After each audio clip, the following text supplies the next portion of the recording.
Welcome to the Akron Cooperative Medical Laboratory Science Programs video for how to do a simple ABO and Rh by tube method. And we're getting started right from the beginning, making sure that you've got all of your safety gear in place. Gloves, lab coat, safety shield, sharps container for glass and pokey things, biohazard container for biohazard non-sharps, and all of the rest of your equipment that you need for testing. We've got a reagent rack, which we went over before in a separate video. We have one specimen that we're going to be working on today, and the specimen type for most of our blood bank work is an EDTA tube. So that is what we have. It's EDTA whole blood, and it has been spun for 10 minutes so that the red cells are at the bottom, the plasma is at the top, because we do need to test those separately. We have some blood bank saline that we're going to be using, and we've got our Baxter Immufuge to spin down the tubes after we get everything set up. And first thing that you always want to do when you are doing blood bank work is document who you're working on. And you can see here we have Minnie Mouse with her date of birth and her medical record number. So on our transfusion service record, which we will go into detail in a different video, I'm going to record today's date because this is the date that we're testing. I'm going to put her name, last name first, and please make it legible.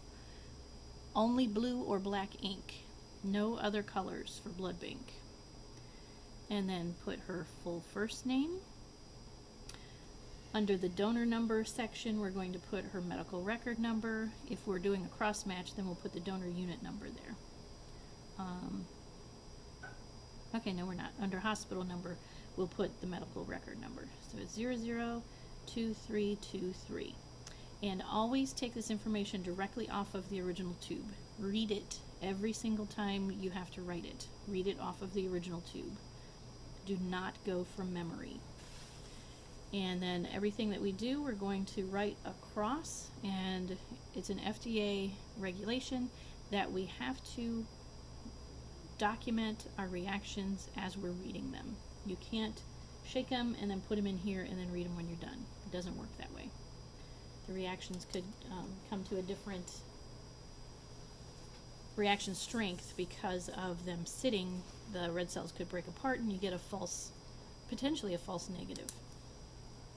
Alright, so now that we've got our patient information documented on our transfusion service record, next we're going to label all of the tubes that we need. Now at this hospital and several of the hospitals in the area, they prefer to have the plasma pulled off into a separate tube. So that's the first thing we're going to do. And the specimen should be less than 72 hours old. So on this tube, we're going to write the patient's last name, and then we're going to write plasma so that we know it's plasma and not something else. And then we're going to write the medical record number, which we're reading off of the tube just like we did the last name.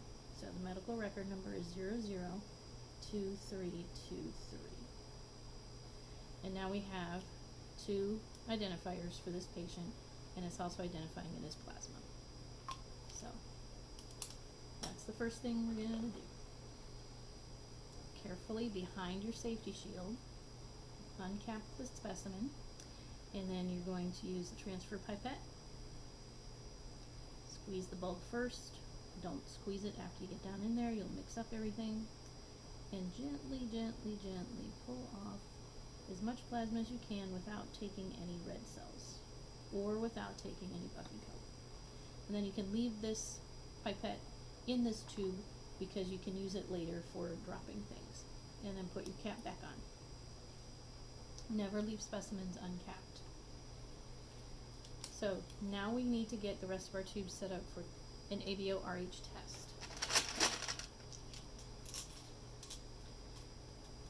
And as part of the test, we need to make a 3 to 5% cell suspension, which looks approximately that thickness, and that's a good gauge to know how thick to make it. And you should get lots of practice at this when you work in blood bank. But similar to how we did the plasma, we're going to write the patient's last name, which is Mouse, and we're just going to write cells, and then again we'll read off the medical record number 002323 and put that right next to that. Now, the next things we're going to need, if you remember from the video for getting familiar with the reagent rack, we're not going to do an RH control today, but we're going to do a front type and a back type. So the front type has anti-A, anti-B, and anti-D, and then the back type has A1 cells and B cells. So that's how we're going to label. All of the tubes get labeled with the reagent information, plus the patient's last name. If it's a long last name, you can just put some of the letters. And unless I've got patients that I'm working on multiple patients and they have very similar last names, I usually take the first 3 letters of the last name. So in this case it's MOU, and it's anti-A, and I always put capitals for the antisera, MOU anti-B, and MOU anti-D. So these are our front type. And then you need 2 tubes for the back type. And again, it's MOU, and the back type, always write the letters small. So it's a small A1, because these are A1 cells. And then MOU and a small B. And that way you know that's the back type. And I always leave a space between my front and back type, because we're going to be putting different things in different places, and we don't want to get ourselves messed up. So the first thing we're going to do now is make our cell suspension. Remember, it's 3 to 5%. And what you're going to do, squeeze the tip of the bulb of the pipette first, go down in, pull up just a smidgen of red blood cells, about like that, and put them in the bottom of the cell tube. Cap your specimen, put it back in its spot. And then we're going to dilute this with saline. So you hold the pipette up. We've got our blood bank saline. It's special saline. It's got some extra stuff in it just for blood bank. And you put enough saline in there that when you gently mix the red cells up and down, you get a suspension that looks to be about 3 to 5%. And if you compare it to this, it's pretty close. So we're going to go with it. And again, you can leave that pipette in there because you can use it.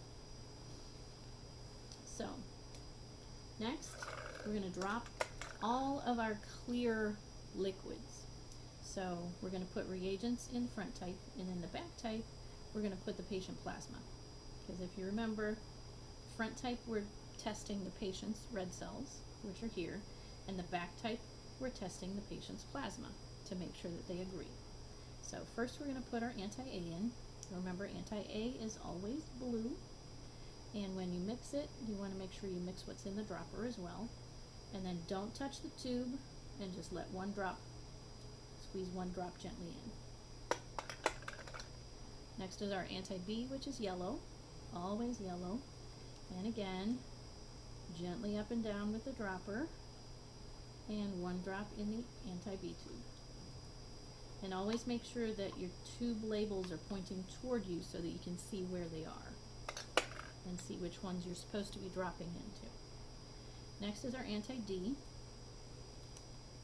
Same thing again, up and down in the dropper. We're in our anti-D tube, and drop one drop. And please always put your reagents back in the rack as soon as you're done with them. Don't sit them around on the thing, because that's why we have the rack, to keep things organized. Alright, so now we're still dropping clear liquids. So we're going to take the mouse plasma, and in the A1 and B tubes, the cell tubes, for the back type, we're going to put 2 drops of patient plasma. It's always 2 drops of patient, 1 drop of reagent, because they make the reagent strong enough that the equivalent zone is there with just 1 drop. With the patients, you never know what's going to happen, so we always put 2 drops just in case. So now you can see every tube has something in it, and now it's time to drop the red cells. So the red cells, we're going to take the patient's red cells that we've made and put that in the front type, because the front type is checking to see what antigens are on the surface of these patients' red cells. And you want to gently mix. Do not go crazy with the mixing. And then 1 drop without touching the tubes into each of the A, B, and D. And then we're going to put our red cells into the back type tubes. And reagent red cells are going in because we're trying to see if we have anti-A or anti-B present here in the patient's plasma. So if you test with A1 cells and B cells, if they react, then you know you've got an antibody there. And again, you want to gently mix until all of the cells are off the bottom. See how they're kind of on the bottom stuck? You need to mix until they're all off. Gently though, don't shake it, because that'll just hemolyze them and then they won't be any good. So gently mix, and then again mix what's in your dropper, and then make sure you've got A1 cells and put 1 drop into the A1 back type. Next is B cells. Make sure they're mixed. Mix what's in the dropper and drop 1 drop of B cells into the B tube back type. And now we're going to centrifuge. And you can balance 5 tubes in a centrifuge. You put 2 together in a 12, this is a 12 spot centrifuge. So you put 2 together, you skip 2, you put 1, skip 2 more, and put the last 2. And that's how you balance 5 tubes in a centrifuge. And this has already been pre-calibrated for 15 seconds on high to be the optimum time and speed to spin this to get good cell buttons. So 15 seconds, here we go.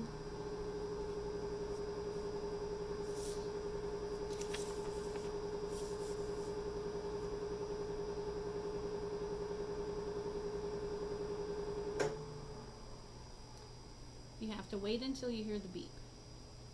Don't open it until you hear the beep, because it could still be spinning and you could injure yourself, or the blood could be spinning crazily and then you have an exposure. Alright, so you take the tubes out. I take usually the A and B first, and you can see that's the blue one, yellow one, A and B, and you want to just gently shake until the cell buttons come off.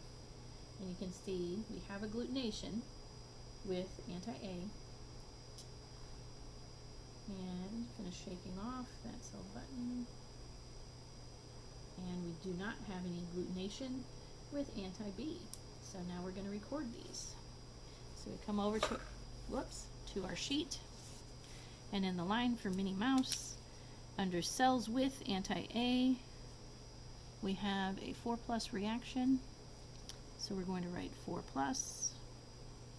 And in the anti-B column, we have a nice smooth, no reaction happening. So we're going to write a 0. Do not write a straight line across, because that can too easily be turned back into a plus, and you don't want that. Next, we're going to read our anti-D tube. It says anti-D. Shake it, and it is positive. We have agglutination. And that looks to be about a 3+, because there is a nice big chunk in there. And it looks like it's a fairly clear background. So in our RH typing column for anti-D, we're going to put 3+.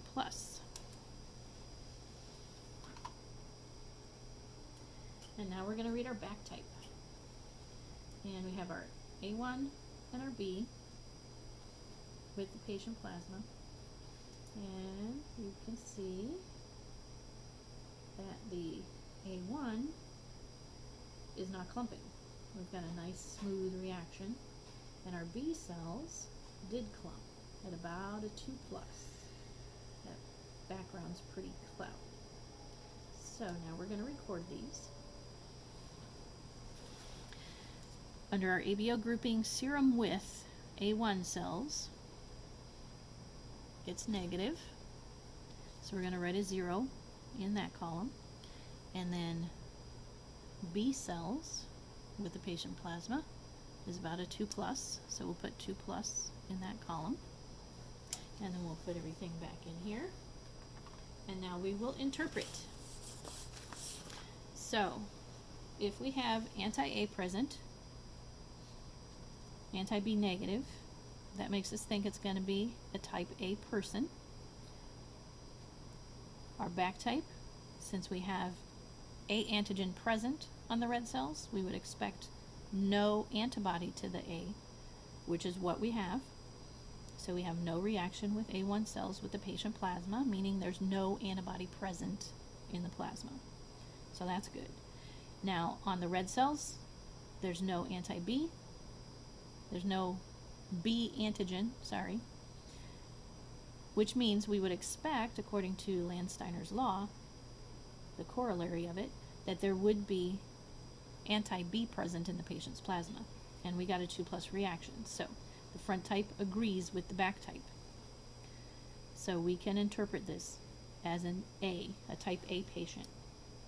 Now our RH of the patient, we did an anti-D with patient cells, and we got a 3+ reaction, which means that there is D antigen on those patient red cells, which means that the RH interpretation is positive, because D is the most prominent RH antigen on the red cells, and that's what determines RH type. So, nice and simple, that is how you do one ABO RH in tube for an RH positive patient. Now make sure that you clean up all of your materials. Don't make a mess. Glass tubes go in sharps container. You're done with the cells, so get rid of them. Plasma you want to keep, because you're going to have to do some testing on that later for some other things. All right.